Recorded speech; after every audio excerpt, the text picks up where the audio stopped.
Welcome to the Better Than I Found It podcast. I'm Mike McGraw, the men's golf coach at Baylor and your podcast host. Today's guest is former Oklahoma State All-American Hunter Mahan. Hunter and I delved deep into his junior career and the circus that was his recruitment. Hunter underscores his dad Monty's influence on his development as a player and also highlights the value of college golf in preparing him for life in professional golf. Hunter, winner of 6 PGA Tour events, at one time was ranked as high as number 4 in the world golf ranking, but recent years haven't been so kind to the 4-time President Cup and 3-time Ryder Cup player. Hunter describes these recent struggles and also what his future in professional golf might be. His vulnerability and openness are both refreshing.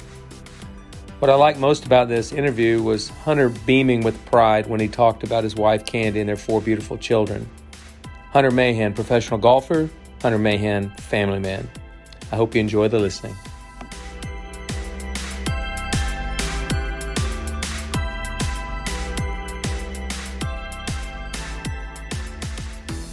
Okay, welcome. My guest today on Better Than I Found It is none other than Hunter Mahan, PGA Tour player, former Oklahoma State golfer. And Hunter, welcome, and thanks for taking the time to spend on the podcast with me today. No problem. Thank you. Thank you for having me. Absolutely. Well, this podcast has had a lot of coaches, former players, current players, some players I didn't even coach, but it's really fun for me to get to kind of revisit players that have coached with or played for me. I was the assistant coach at Oklahoma State when you were there, and just to kind of let other people know another side of the person, because all they really see is the pro golfer. I mean, Hunter, people know you from the television, they know you from that, but we know the dark secrets from Stillwater. We know where the bodies are buried. That's for sure. We do know where the bodies are buried, but so I won't dig up very much dirt, I promise. But I do want to say thanks for coming on today, and I look forward to talking about a lot of different subjects. But a lot of people think of you as a Texas guy, but originally you were a Southern California guy, weren't you? Oh yes, through and through. Grew up a big Southern California fan, USC fan. Both my parents are from California, so my roots still feel there quite a bit, and I love being in California. I'm definitely, I think, a West Coaster at heart. I've been in Dallas for like 26 years now, and so this is definitely home, and it's definitely home for my family, and we really enjoy being here. We love the people, love the community. The schools are phenomenal. Just everything that we need is incredibly close, and it feels very secure in this place. And we love being here. But I definitely got my golf career started in California for sure. You did, and your dad obviously had a big influence in that. And you were 12 when you moved to Texas, is that right? 12 or 13? I was like 13, yeah. Okay, 13. You'd already developed quite a golf game at that point, but wasn't it sort of a culture shock going from Southern California to McKinney, Texas? No question. Southern California golf, when I first started playing tournaments, probably around 9 or 10, was very competitive. There was a lot of really, really good players at such a very, very young age. Really just talented people. I mean, James O and was one of those guys who was easily the best player. And now he's out teaching a short game on the tour, which makes perfect sense because his short game was always phenomenal.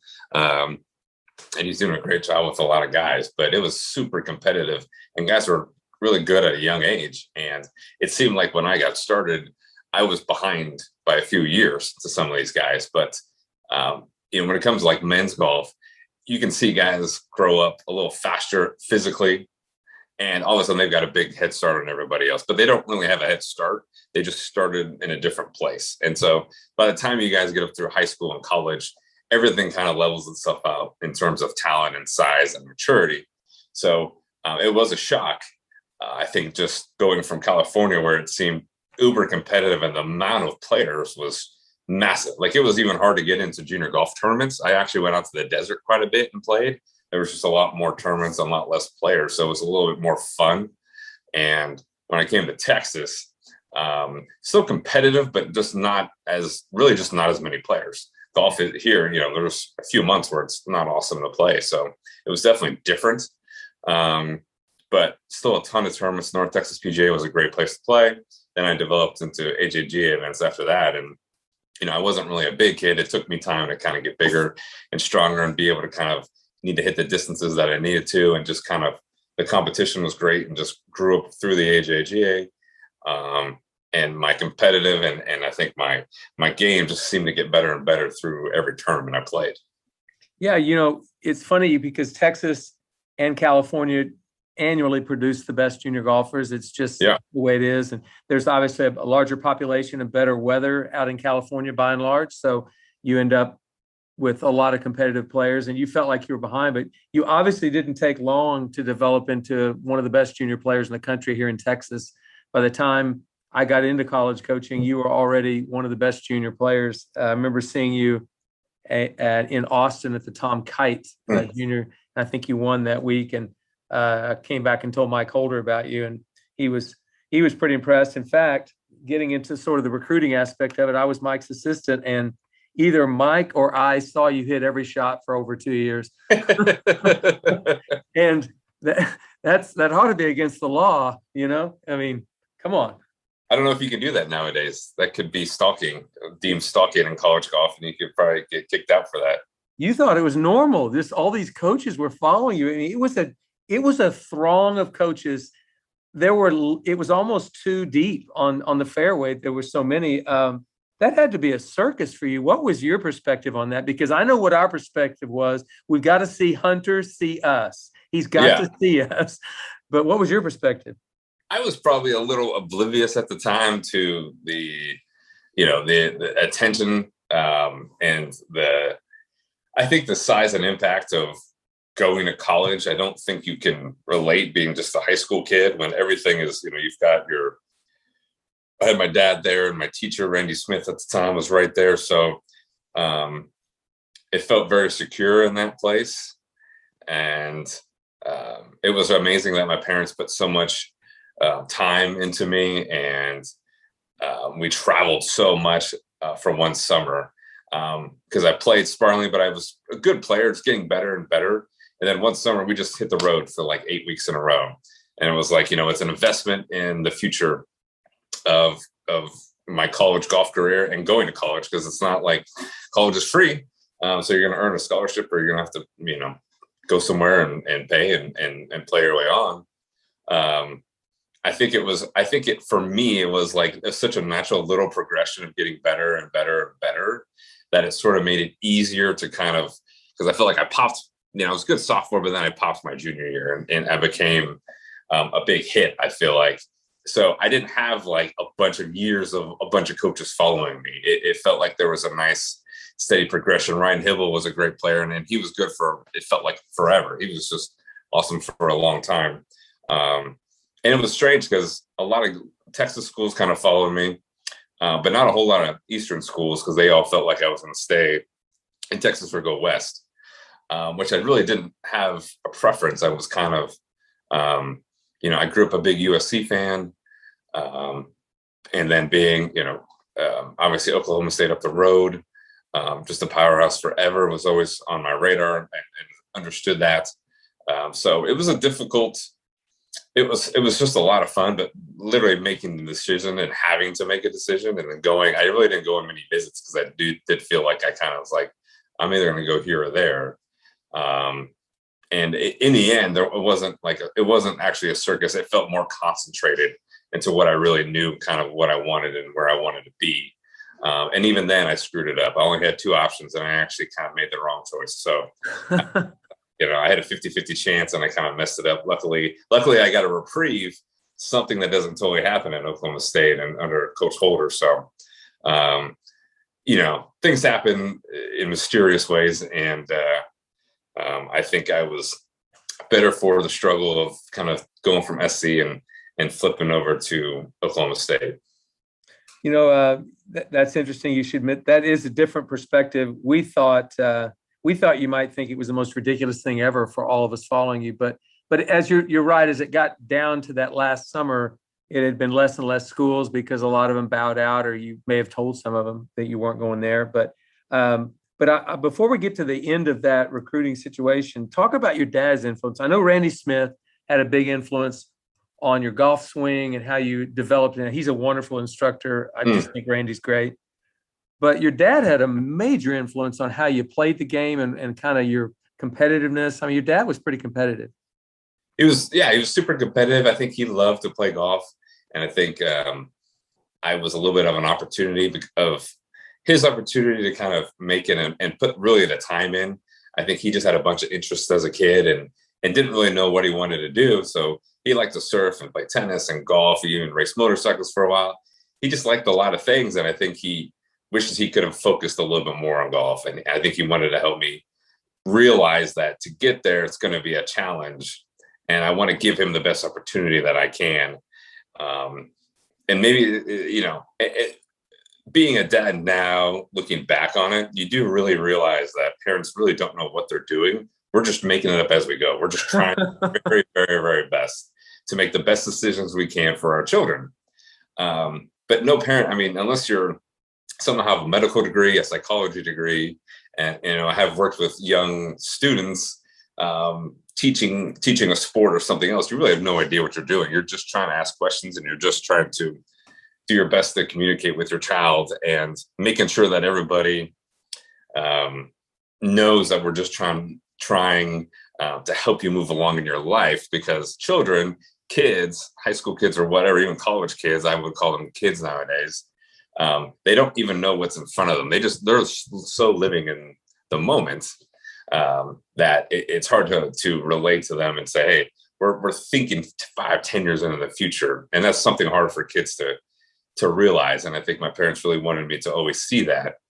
And so he was just, like I said, he went on the road with me for like 8 weeks and doing laundry, helping me practice, calling Randy if we needed something or, something doesn't look right. He was just there and put in the time and was all in. And they were both my parents were completely all in into my golf and to see it as far as we could take it and see where that would go. Well, you took it pretty far, obviously, getting to the level you got to. But I remember thinking, because we couldn't tell, and we didn't obviously have personal conversations with you, that right. We didn't know what you and Monty were talking about. But we always thought it was Monty pushing him too hard. And but I thought you loved the game so much that all he was trying to do was maybe just facilitate what your dream was. And is that more like what it was more than anything? Yeah, I think he was going to push me hard. I think I thought his strengths were I thought he did always a great job of helping me prepare. He's like, let's go in the trees and hit some shots. Let's try this shot. Let's do that. Let's go play. And I think his only downfall was he didn't know quite when to turn it off. Mm-hmm. And let's go enjoy it. Let's just be father-son. Let's not be teacher-student. I think that was just, it was hard for him to kind of turn it off and kind of make the change from, all right, we're going to go grind, we're going to go work, but then we're going to have fun. It was hard for him to kind of do both. And it's hard. I mean, it's because it's hard because you don't want to make a mistake. You don't want to make a mistake. And I think when we saw, I think around this time too, Tiger Woods was becoming a big deal. His father and his relationship was such a big deal.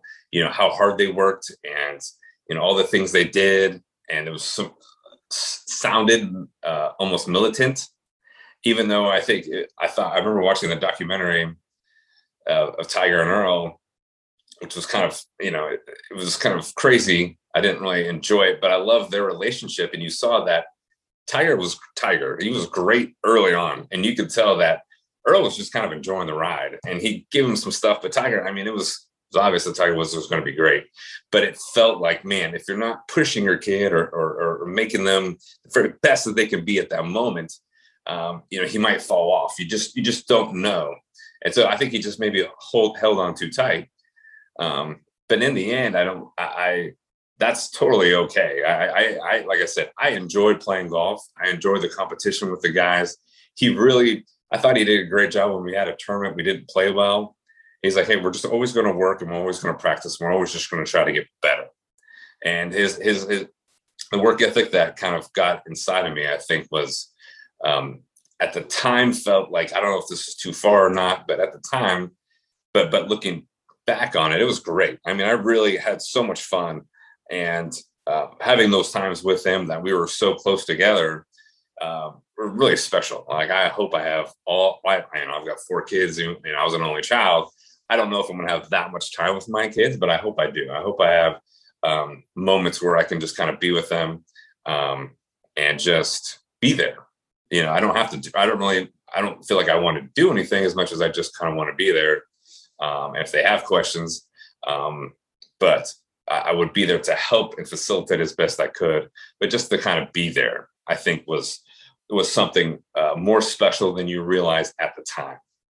And I think your dad was always there for you. And I didn't mean to say I thought he pushed you too hard. He wanted it really bad because he knew you wanted it badly. And it was obvious. And honestly, when I got to know him when you were playing at Oklahoma State, right, he was one of the best dads I think I've ever seen in the history of OSU golf. Exactly. I think, like I said, he was just always going to be there. And maybe at times he didn't know how to balance it out, as I said. But man, he was going to be there, and he was going to show his support in the best way he can. And he always wanted me to be the best player I could, but really to represent myself the best way that I could. Represent being a Mahan. We tell our kids, what is it to be a Mahan? We want it to mean something. We want it to be impactful for their lives, that this is what a Mahan is. And these are the things that we focus on. And that's what he, I think, instilled in me all the time. And it could have, like I said, people from the outside, it's always hard to tell, but I never really felt, I felt like we always had a great relationship. And it was always, like I said, it was always fun. And like kids and their parents, right? It's people want this perfect little thing. It's never like that. It's just, it's a challenge, and it's a challenge. But it was, like I said, the time that we got to spend together will last forever. And that was really the whole enjoyment of being on the road together was so much fun. That's great. Well, and you could see you were always pointing towards something, and I think it was to be the best player you could be. Your dad wanted that for you. And in 1999, you sort of achieved that pinnacle when you won the U.S. Junior Championship. You beat Camilo Villegas, I think 4-2 in the final. I mean, so a lot of pros talk about it. You train and you work and you grind toward a goal, and then you get there. Now what's next? And so talk about that tournament and kind of how you recalibrated after that point. Yeah. Yes, I remember. I remember vividly hitting a shot underneath the trees, hit it like through the fairway at York, Pennsylvania there. I just remember hitting the slow shot, got underneath the trees, and I hit and rolled up there, and I made birdie, and that, put me dorming. And then went to the match, and, winning the U.S. Junior was the biggest tournament. I don't know if it still is. There's so many tournaments and so many, it's evolved over time. But man, that was the biggest one, and to raise that big cup and to be a USGA champion was truly amazing. And to see the names on the trophy, it's like the first trophy you ever really get to see that's like historic. Like all the names on it. You got to see Tiger Woods' name on it a bunch of times. It was so cool to hold in your hand and to kind of see it. It felt like you were really a part of history, more so than you ever thought just being a kid. So that was really amazing.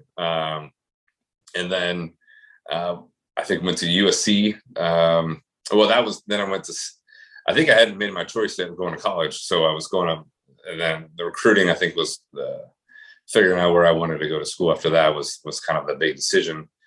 And so that was kind of the next phase, is going into college. And that was interesting because I went to USC. I saw Randy Smith after semester, and I was like, I said, I wanted to see him, I wanted to talk to him. And he thought I wanted to turn pro. And because I think I won 2 tournaments in the fall, and I had no interest in turning pro. I just was in a place that I didn't feel like fit me personality wise. It was something, the structure was different than what I had with my dad, which the structure was so important for me. And I just didn't have any of that at USC. There was just, it was just different. It just wasn't for me. And so I knew I was kind of like, I'm not really sure what I'm going to do. Ended up telling the coach at the semester, hey, I don't think this is a good fit for me. I'm not really sure what I'm going to do, but transferring is on my radar. And I told him that because I wanted him to know that this could be a possibility. And then I had to end up transferring, and that was a whole another recruiting process. But it really wasn't a recruiting process. I did feel like I was like, I just hope Oklahoma State takes me, because that's really the only place. If not, it's going to be interesting. I don't really know where I'm going to go or what I'm going to do. Luckily, I think that decision was pretty quick on your guys' side. And I'm pretty sure coach came to my house and I said, I think I just said, I'm ready to go. I want to go, made a mistake and I want to go to Oklahoma State and be a Cowboy. And I just remember I'm getting up real fast and having a piece of paper, and he's like, well, you just got to sign this right now. Like, I gotta get this. I got to get this in some sort of form of signature. I don't know if it's even legal or what it's going to work, but I got to get something, and then we'll figure it out from there. So luckily that happened, and everything worked out well after that. It did work out well after that. I remember him also telling you that he was going to make you into a good student at Oklahoma State. Did you come? Was it you and Coach? I was there. Yeah, I was there. Okay. I can't. I can't remember. It's a long time ago. Well, I was just the assistant coach. Come on now. I know. AC. You're just the AC. Charles Howell gave me that nickname a few years earlier, AC, for assistant coach. And I noticed you latched onto that pretty well, didn't you? Yeah, AC. It's a great. It's pretty easy. But I will tell you a couple of things about that recruiting process. One about that meeting with Mike Holder, and the other was when you committed to USC, I was in a funk. I walked around in total depression for 3 or 4 days. Mike Holder had never seen me that way. Because I'd always been in such a good mood. He said, what is wrong with you? And I said, we did everything we could. We watched that kid hit every shot. We thought he was coming to Oklahoma State, and he's going to Southern Cal. What? I don't even know if I'm in the right business. And he said, well, I don't know about that, but you better figure something out, because you're going to lose a lot of recruits through the years. And he told me to think about it for a couple of days, and we'd talk. Mike didn't do that very often, but he did. And I came back and he said, have you thought about it? I said, yeah, I thought about it. And I've got a 3-pronged approach. I wanted Hunter Mahan coming to Oklahoma State, but he's not going to be here. So here's my approach. You can't get everybody. You get who you're supposed to get. That's who shows up. Number 2, you don't worry about who you don't get. They're playing for somebody else right now. And number 3, you better coach the ones you do get.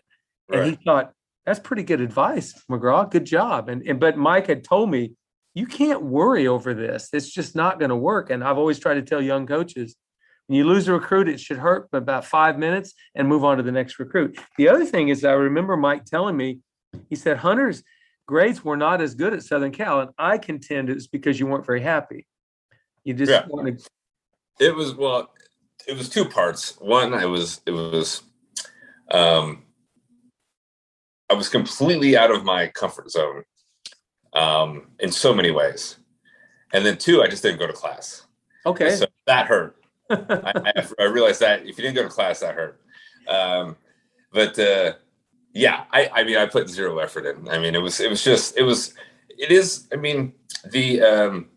The change from going to high school where you're living at your parents' house, there's rules, there's kind of discipline is in there. It's built in. It was built in my house. Responsibility, how we're going to do things. And when you go to college, it was like a free for all in terms of what are you going to do with your time. And the school just, like I said, the place just didn't have the structure that I needed.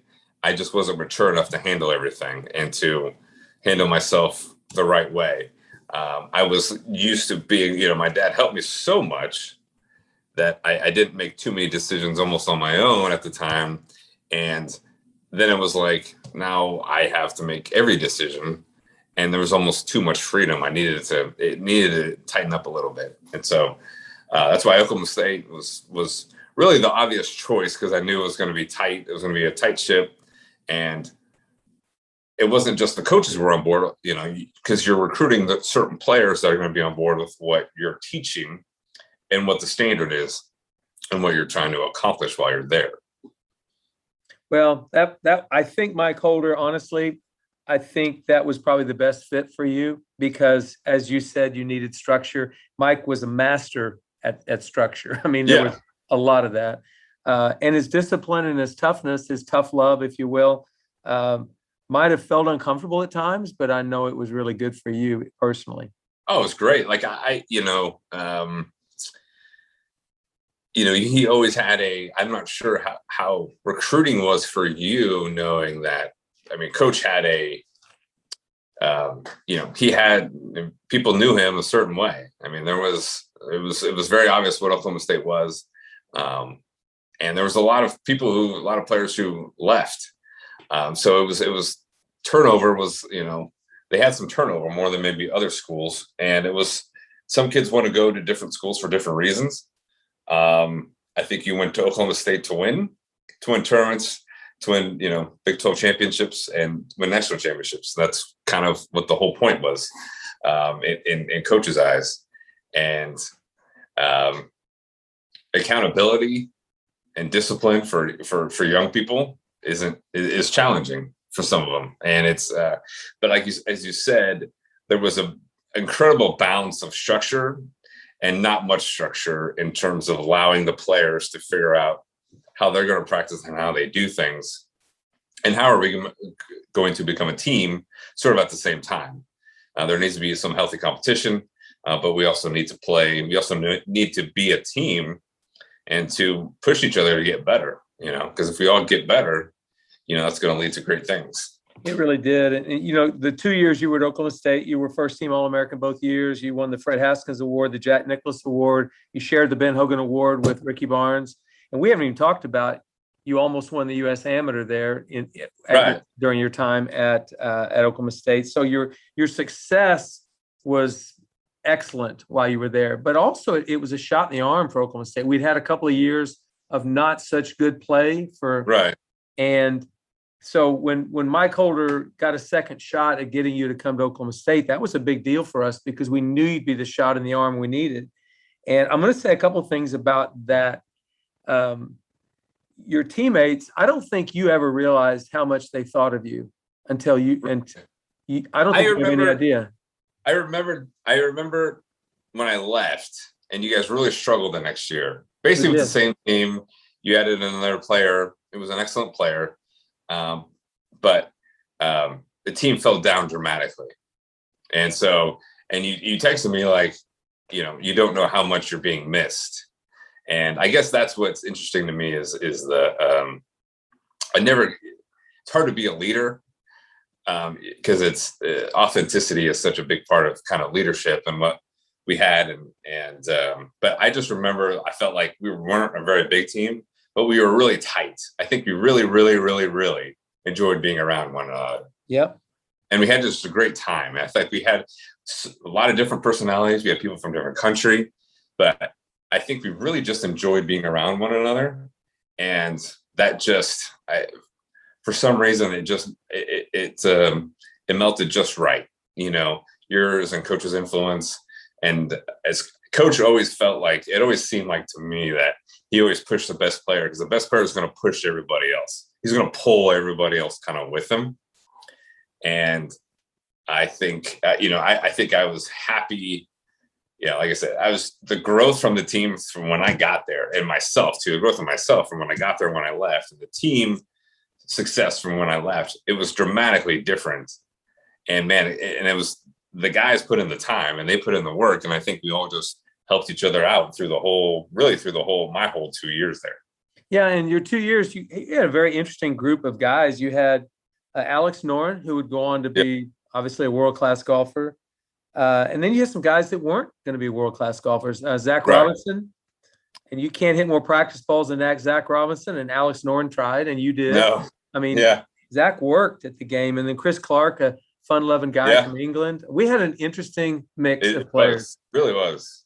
But very close. But I wanted you to hear that I wanted my listeners to hear that, because they think of this first team All-American and he was up on this pedestal and whatever, but you were down in the trenches with the guys trying to help them get better. And that's because they worked so hard. Yeah. And I didn't it stunk. I didn't leave Oklahoma State because I necessarily wanted to. It was just kind of time for me to go. It was my time to elevate to professional golf. But man, it was so much fun. It was so much fun. And I learned, like I said, it was easily the best decision that I made to go to Oklahoma State. And, I got lucky because you guys really took me back. You guys gave me an opportunity. Hunter. You were a second team All-American as a kid who wasn't happy where you were as a freshman. Right. So you were obviously a great player. You were the U.S. junior champion. There was nothing about you that we thought we wouldn't want if that opportunity, once you got your release. But anyway, I see what you're saying. You took advantage of a second opportunity, and Mike Holder made that available. And he doesn't do that for everybody, I promise you, in those days. So, and you made the most of it. Yeah, that's what I knew. It was like, in the back of my head, I'm thinking, I hope that they feel like I'm a fit, and because like you said, I didn't have a great spring. It was, the wheels were coming off for sure, and like I said, not much structure was there. I wasn't really happy. So it was definitely not, I didn't roll in Oklahoma State with all systems firing. So it was definitely a little bit of a process when I first got there, but luckily the everything kind of came together quickly and we were able to start rolling. Tell me a comment you made. I think it was in a Golf Digest article several years ago about the best advice that anybody had ever given you. And it was something Mike Holder told you about the way you played and the way your perception was what everybody else saw you as. Do you remember that comment you made? I don't know. I remember Coach said, I can't, I'm not sure if it's this exact one or something, but I remember, gosh, I thought he had a great quote about telling me about reacting to shots and stuff. Mm-hmm. And he's like, the way you're reacting is because everyone's watching you and you're telling them I'm better than that shot I just hit. And we're not concerned about them. We've got another shot to hit. We need to, you'd be like, pick that bag up. We got to go. That shot's over with. It's done. We need to move forward. The only reason you're reacting is how other people are perceiving you. And we're not doing that. We're going to the next shot. We're going to hit the next one. So he always made things very obvious, but there was a deep, psychology in there, right? You don't want to embarrass yourself when you go out there and play and you feel like so many people are watching you when they're really not. They're just watching golf and you're creating more of a story than is actually there. I'll give Mike a lot of credit. He overreacted as a player. He didn't handle himself very well. He threw clubs, he broke clubs, he cussed, he did all those things as a young player. And when he became a coach, he swore up and down, I'll never do that. I'll never allow a player to do that. And so when we saw the way you were reacting in early qualifying rounds, he said, well, I'm going to have to get control of this. I've got to help this kid out. Sure. He did. He helped you a lot. I know, looking back on that time. Well, I remember when it was my junior year and I was on the range and I hit a bad drive and I kind of banged my club on the ground. And it was like, it was a deer in headlights because he was right there and he turned to me and looked at me and just, with those eyes coming at me. And this was practice, this is a practice. And it wasn't even like a team practice. It was just, we were just practicing. He was there. And he just, he nipped it in the bud right there. It was like, hey, next year you can do whatever you want if you're going to be in Dallas or Orlando or wherever you want. But here, when you're in Stillwater, on this range, we don't do that. And he just, it's like, we react better than we do that. We do better than that, and it's when you put that bag on and you put, when OSU is on your shoulder straps and you're playing with, on your chest there's a standard he's trying to teach you for Oklahoma State and for the future. There's no doubt about it. Well, and I've taken that example through my coaching here at Baylor. It's been when I see a kid who struggles emotionally on the golf course, right. For one, he's not going to be as good, but he doesn't probably have a future in the game. I've got to help him learn to control that. And so I'm thankful Mike did that for you, and I know you were too. But speaking about your dad, because your dad, I said earlier that I felt like he was one of the best parents I've ever had as a coach. He really was. He understood what we were trying to do for you, and he championed that, and he knew that it was good for you. Yeah, 100%. it was a complete buy-in basically from my whole family, right? About what coach was trying to do, what my dad wanted. Like I said, my dad wasn't a college coach. He hasn't been doing this for player after player after player. I was like his first one. And so we're both kind of learning things on the fly. And so I think he knew that, but I didn't think he knew, how to present it in a way that sort of made sense, just to tell somebody, don't do that. It's hard to rationalize and to understand the depth of the psychology of, listen, this is why we don't do that. This is why you are doing that. And we got to get over this and move on to the next shot. And so he was, like you said, I think he knew that that's why I think he was just there. His presence was always there to soak up those things so we can always go over them, playing in the summer or wherever, that we can always go over that stuff. And that is like I said, he wanted to help. And so he always was trying to figure out how he could. And so that's, when you have, I think, just a parent who wants to be involved, that's it's a blessing. It really is to have someone who wants to be there and wants to help you in every way he can. And I think having coach there, helped him actually step away a little bit too. And he could just watch and understand, know that Coach Holder and yourself are going to be there we're not having that. This might be we're going to get through this tournament or whatever. I think it was in DSC, it was a little, in Dallas, it wasn't, it was highs and lows, but the process was happening. And I think that my dad totally trusted in you guys into what the plan was and how we're going to go moving forward. Yeah. And I think I learned a great lesson during that time too, is your best player should be coached the hardest. You have a high amount of responsibility for that player to help him achieve the dreams that he has. So I think we did a good job with you there. And I know your dad did a great job with you. But so you left Oklahoma State after the 2003 NCAA that we hosted at Karsten? Yeah. And how long was it before you got your PGA Tour card? Went to Q school that summer, that winter, and got my card. So it was just 6 months, 7 months? Yeah, it was probably, I can't remember the dates, but I want to say it was November in Orlando. And a couple of years later, you were in the top 50 or so on the money list. And then you won your first tournament at the Travelers. I remember watching that thinking, okay, that's the start we need. That's it. And before you know it, you're on the President's Cup that fall. I mean, what a quick rise. That was amazing. It was. It's I think, like I said, I'm not someone who, it takes me a little time to transition from kind of place to place. And so it took me a little time to get used to tour life and to figure it out, how to travel, how to practice, how to play, do all these things, and to maintain a consistent attitude each week when you're playing 25 weeks out of the year. And so winning Travelers, I felt like that morning, I felt like I was going to win. I just felt so ready and so prepared of what was going to happen that day and all the ups and downs and all the things that were going to happen. I just felt so ready for that. And winning obviously helped my confidence into saying that I'm able and I'm here and I can do really anything in this game. I just got to keep going on to the next day. Well, you did a good job of that. Play that President's Cup that year, and then you play the Ryder Cup the next year. You're obviously becoming one of the top players on the PGA Tour. I'm just going to do a few little highlights here if I can kind of go over it. You've played in 4 President's Cups, 3 Ryder Cups. You've won 6 times on the PGA Tour. I think 2 of those WGCs. Right. You've won a little over $30 million in prize money.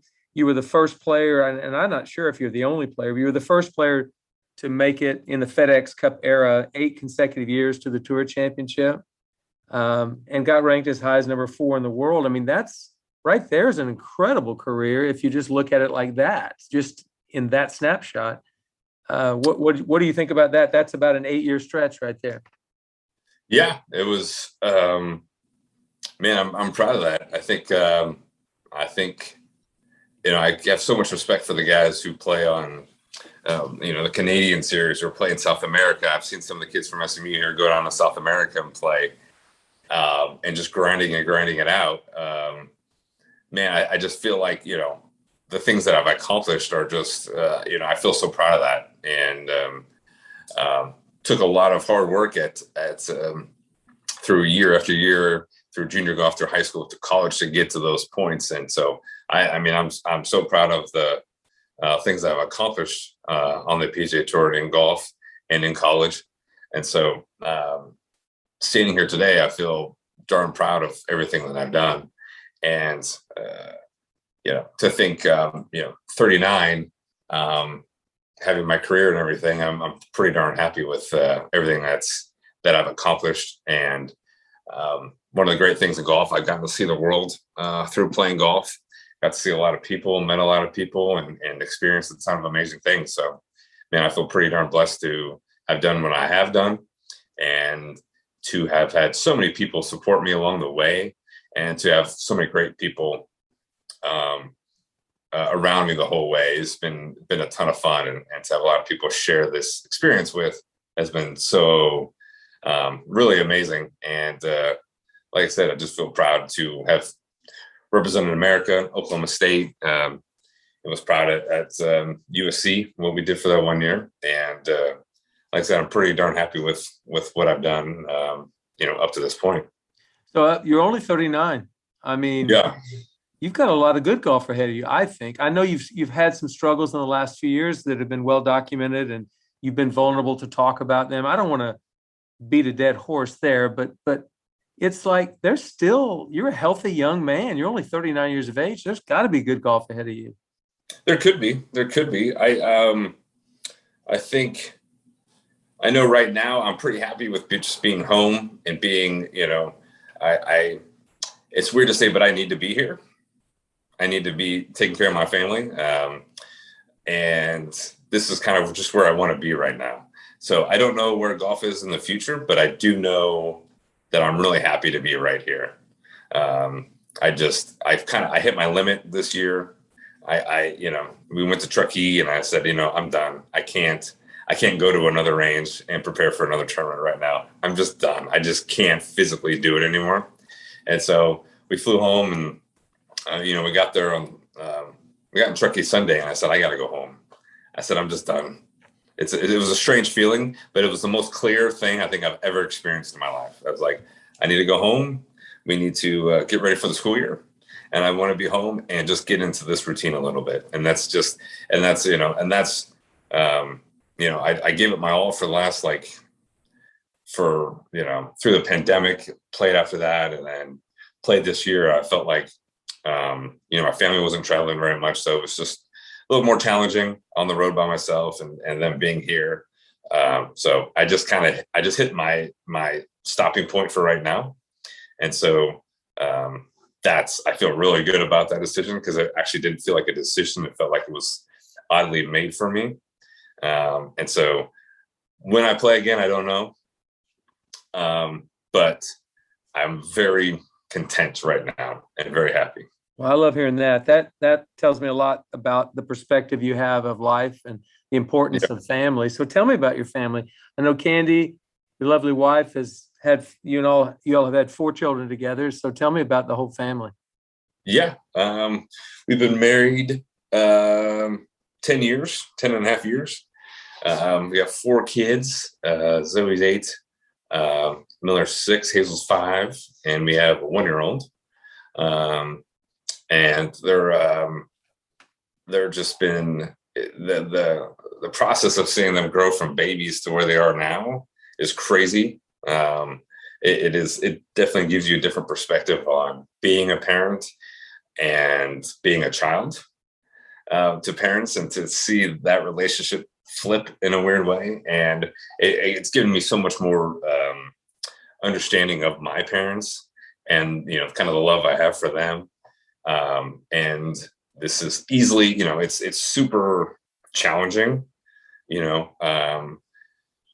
that's why having a great partner like Candy, she helps me a ton being a better parent, because she's continually working at it. And we're just trying to be the best that we can be, to figure out how we can help our children the best way we can, and to help them grow up as strong individuals and strong minded people who can go into the world and basically not have to worry about them or having the world kind of beat them up. They're going to be prepared for all the struggles that they have in life and to go kick butt and whatever they want to do. Well, it's the most important job in the world. I don't know what's second, but it's the most important job. I'm serious. It's just an amazing. I don't know. I just wish more people had your attitude toward it. It's like, this is a really big deal, what I'm doing, raising children. It is. I think for me, it definitely starts with having a really good partner in Candy, and we both have that mindset of what are we supposed to give our children and what are we not supposed to give them, and how do we balance that? We're a little bit of helicopter parents, and so we need to monitor ourselves and making sure we're allowing them to be silly and fun and walking that tightrope of danger. We were in California, and we were on these little rock cliffs, and my daughter, all my kids, but my daughter especially, loves to explore, and she wants to climb rocks and go see this and find that. And it's like, we're standing there, or I know I'm standing there going, I just see, I see stitches and trip to the hospital in my future. And I have to let them make their own choices and decisions, even at such a young age. And things happen a lot faster. Things have happened a lot faster in terms of them growing up. Like, they've grown up so much faster than I thought they would. You think you've got time before you have to make certain decisions or have to interfere with certain things. And that's not true. It happens really, really quickly. And you can see that their development and their growth happens quickly. And it just keeps happening faster and faster and faster as they get older. And it's a challenge every day to just be and hold their childhood tight, to let them be kids for a long time, because that the bigger they are, the bigger the problems.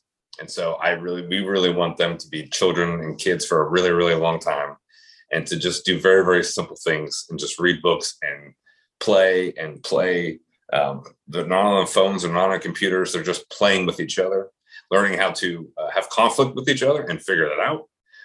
Just all kinds of weird little things that you have no idea what you're getting into as a parent. You're just kind of figuring out as you go. And like I said, being a parent, but having a great partner, we're always able to pull each other's strengths and help each other's weaknesses with each other. Because that is, I'm surely, I know for one, I'm not perfect. And so, and she's not, but she's pretty close. And so we're helping each other. We're helping each other. She's helping me be the best dad that I can be. And that in turn is helping me I feel like, trying to be a better son as well. So it's all, it all works in a weird revolution. But I'm, happy doing it, and it's challenging, but when you can you look through the challenging part of it, it's pretty awesome. Are any of them playing golf? No, we've taken them out there, and I'm just trying to see what happens. And I keep some things in the back of my head about, if they do, how am I going to create that and keep stoking that fire, and a little simple technique things, along the way. But right now, they're not interested. But, as I've seen from my kids, things change dramatically in their desires and their wants. So I think we'll be ready if they do. But I do enjoy what they enjoy, and I do like seeing them. It is very, very cool to see your kids play sports and do things. And my son to hit his tennis ball and rip it down the court is pretty amazing to me. That's one of the coolest things I've ever seen. And my daughter creating these little comics and her art and all the stuff they do is blows my mind. So Vivian, the 1-year-old, is she talking yet? She's walking around very, very well. Okay. I feel like it's going to be a flood soon. Right now, it's just like a little sprinkle of little words. She loves her brother, and so she calls him Bubba. That's probably her favorite word. And so almost every morning she's like, Bubba, where's Bubba? Bubba, Bubba. And so she wants to see him because I think he loves to play with her. That's awesome. Well, that is really cool for me to hear about your family, because One of the great joys of a coach is get to see the players go on and live life. Sure. Their life experiences. It's been very cool, and we still get Christmas cards from you all with pictures of your beautiful family, and we appreciate that. So, well, I don't know what the future holds for me and as a coach, and you obviously don't know what it holds for you as a player. But either way, I think we're both pretty content and in a pretty good spot. Yeah, I thought when you got the Baylor job, boy, that made a lot of sense to me. And so I thought that was pretty exciting for you. And clearly you felt the program quite a bit. But I thought, I'm going to have to stop in one time because, we've driven through Waco a bunch, when our kids go to camp and stuff. And so maybe we'll stop by sometime. Next time you do, my office is literally 2 miles from I-35 or less, so it's pretty easy to get to. Yeah, that's great. Well, Hunter, thanks again for joining us today. You gave some great perspective, and it was great to relive some of those memories of your days at Oklahoma State. Well, that's awesome. I appreciate, obviously, coming on and love what you're doing, and excited to have seen the things that you've done since you've left Oklahoma State. But hopefully we'll see each other soon.